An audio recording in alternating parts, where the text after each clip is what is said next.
two more top guys coming in again. I know you haven't been afraid to play these guys early. Does it become tougher the more depth you have there, or are there some kind of guys that can get... Hey, we're going to always play the best players. You know, we say that walking in the door. If you're the best player, you're going to play. I think these two guys, Retzky and Shane Jones, they're very, very active players. You know, you don't want to play them just to play them because you want to build for the future. But they're two guys that I think that are outstanding. They were offered very early in the process. We've seen all of these guys play, including Dylan Chimera. We've watched them all playing games. We've had many of these guys in camp.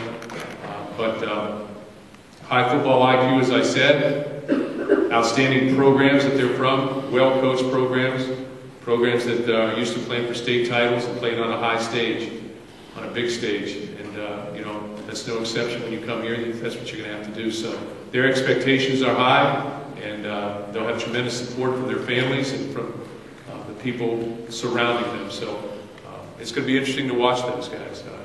Retzky will come as a Mike linebacker. Shane will come as a Sam. He's got the ability to play out there as a star out in space. They both run very, very well and are active collision-type players. Coach, following up on the Damien Terry question, towards the end of last season, you discussed the need for your quarterbacks to maybe be a little bit more mobile, and you talked about experimenting with that in the spring. Is that something that's done with Terry in mind, and will that continue regardless of whether or not Terry plays this fall? I think that, first of all, the last question I think is for more spring or fall, but with Damien, we saw that ability to move in the pocket, to create. We also saw a very strong arm quarterback when he came to camp, a guy who had a physical presence. He's every bit 6'3" to 6'4", almost 220 pounds as a senior in high school.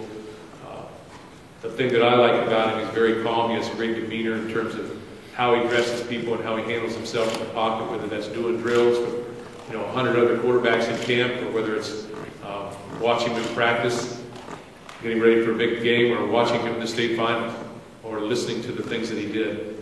But nothing seems to faze him, and that's exciting to watch. And again, he's got to prove it at this level, and there'll be great competition here. But he has the mechanics, and I think he has the presence physically, and the ability, body mechanics, throwing the football, and those type of things to be an outstanding quarterback.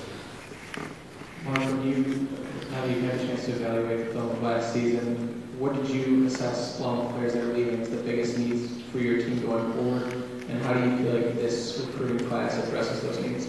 Well, at the beginning of this entire recruiting class, we had 9 seniors leaving, and then it sort of snowballs into more as we go, due to some injuries, due to some guys leaving early for the NFL, and those type of things. So I guess the biggest thing is that when I look at our football team, we've got depth.